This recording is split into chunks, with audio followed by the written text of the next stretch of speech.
What is going on, you guys? My name is Rayge, and we are back today with a War Scourge update video. I actually had a chance already to go through most of my teams, and I want to showcase for you guys some of the best Scourges that I'm using right now to maximize the points. But as well, keep in mind, I'm only just going for the max milestones, but these were some of the Scourges that I activated in terms of just making sure it was a smooth experience and still actually able to land the 1.5 million points even without finishing the last node here. So having said that, I'm going to walk you guys through the Scourges I recommend in addition to the teams that have worked. And this actually only took me about 20 minutes to get through it all. But again, I have some pretty skilled up and leveled up teams as well already since the last time I've done this. So hopefully this advice and information helps you guys push higher. And let's not forget too, guys, at the end of the day, unfortunately I don't have access to the old historical leaderboards, but recall that this is going to be the last time that they run this where there are going to be leaderboards impacted here. So how this is going to change in the future is definitely going to be something they're going to update us on. But I think Morgan Le Fay's Scourge event is next, and they are going to be giving us a heads up on how that's going to change going forward. Having said that, I do believe that the minimum to hit the rewards here is about 500,000 points, which means that will pretty much guarantee you at least a minimum of 40 shards for Red Hulk. So just a heads up, that's really what you want to be aiming for if you have not unlocked him. 500k is generally that entry point to get into the points here. So having said that, we already hit the 1.5 million points. So I mean, yeah, hopefully in the future they make this a little bit better too in the milestones, especially for folks that have already gone through this. But again, I had no issues going through it. So let's go ahead first and start with the Scourges I activated, as well as showcasing for you guys what teams I utilize already in this run through. And like I said, apologies guys, my teams were already built up from previous events, so you are going to see that some may or may not be relatable. But in my last video, I'll link it in the description below. I did go through some options for you guys to consider if you are taking a look and trying to get through it. There are definitely a lot of different teams that we can use for most of the sections available. So let's get right to it. Total Scourge points, 113 was what allowed me to get through difficulty 8, hitting this run score 1.5, even without completing the last node. A couple key recommendations. The big one is stay down. This one is on a player's character turn, remove revive once. I mean, that one pretty much directly impacts Dormammu. It's an easy one to utilize, and it gives you a whopping, I think, 20 or 30 points. It's pretty big. So make sure you guys activate that. It's on the very bottom of the Scourges. Next up, we have Vile Resurgence 2. On enemy turn meter, the gain minor offense up. Honestly, not a big deal, just because of the fact that it is minor offense, and it gives you a pretty sizable amount of points added to the Scourge run. Fight or flight, when an enemy character HP does drop below that 40%, apply speed up. I mean, at that point, they're pretty much going to be close to be taken down.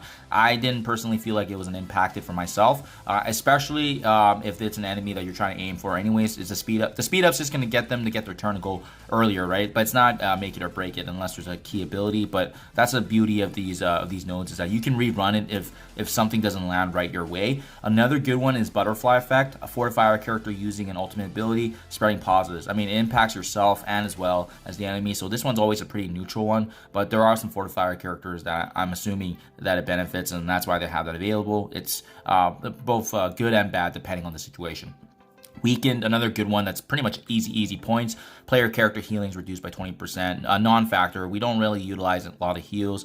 I think we're going to more specifically see it in some of the Avenger sections, but if you have the right teams and synergies, it's not going to matter. And last but not least, Power Siphon 1, enemies gaining 5% drain, another non-factor. All these giving us the 113 total points, allowing us to actually get through difficulty 8 quite smooth. So again, guys, these teams and synergies, if you're going through it similarly, it should work, just because I've had previous success as well. But keep in mind, there are other options too. But this was the first time that I was able to kind of add a couple of updates here and there, especially with the addition of characters like Val now being actually viable for Notes 5 and Notes 10 for the Asgardian section. So let's get right to it.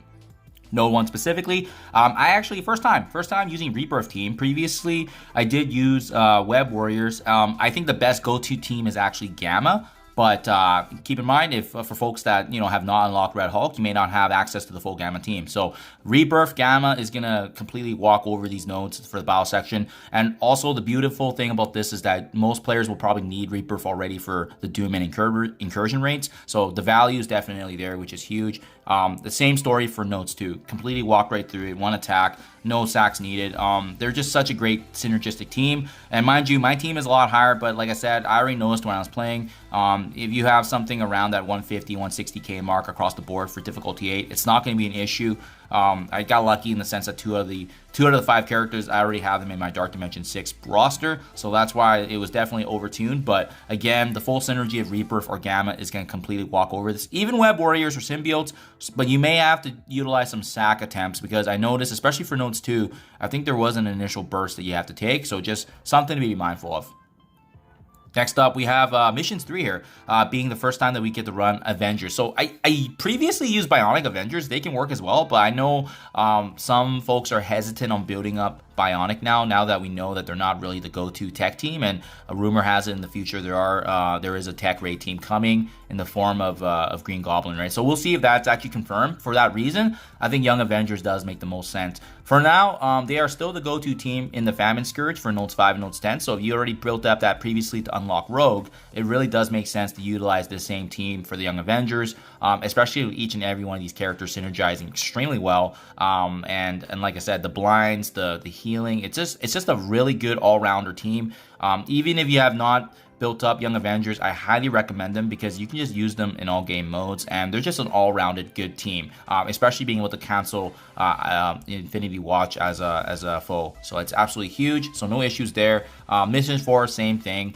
Just walk right through it. The Young Avengers have absolutely no issues. But like I said, Bionic can be a good option, even if you want to slot in some Wave 1, because most of them are the Avenger categorization. But keep in mind, that's when we start needing Wave 1 and Asgardians for Notes 5 and Notes 10. So you might want to be mindful of who you bring in, just in case they might get damaged, or you might want to build up charges for a character like Thor to come into Notes 5 ready to go with his passives.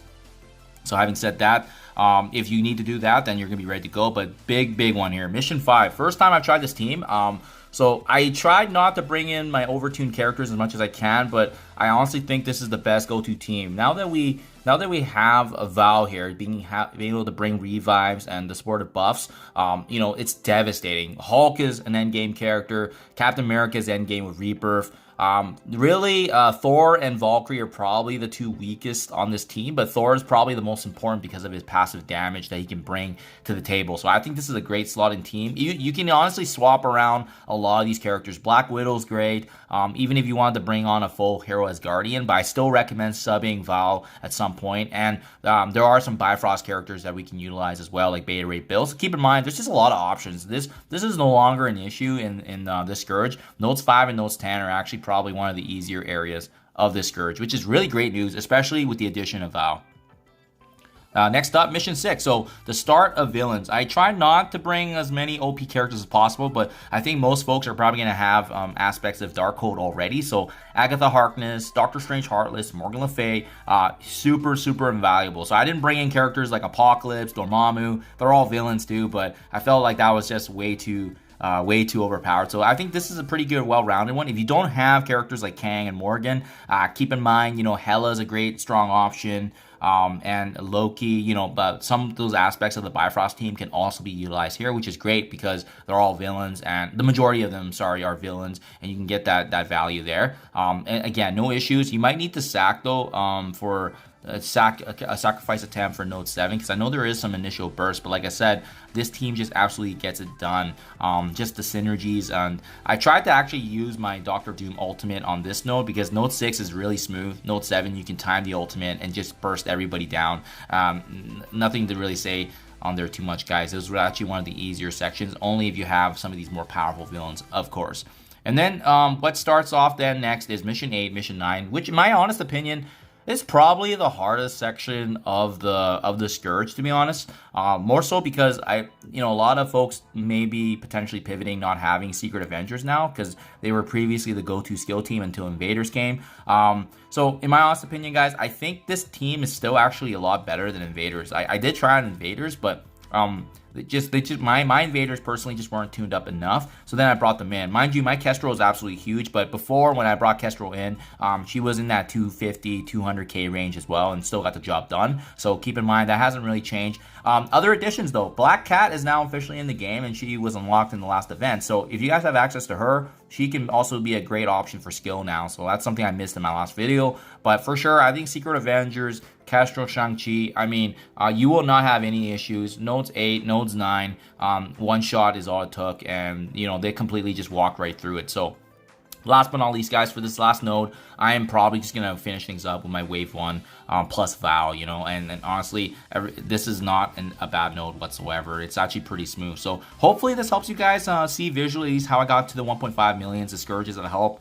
Try these out and see. Let me know what you guys get in terms of the score, but this is the last time until changes come. So take advantage while you can. Let me know if you guys have any questions or concerns. I hope this helped you guys in your progression as well as pushing higher. Thank you as always, and I'll catch you guys in the next one.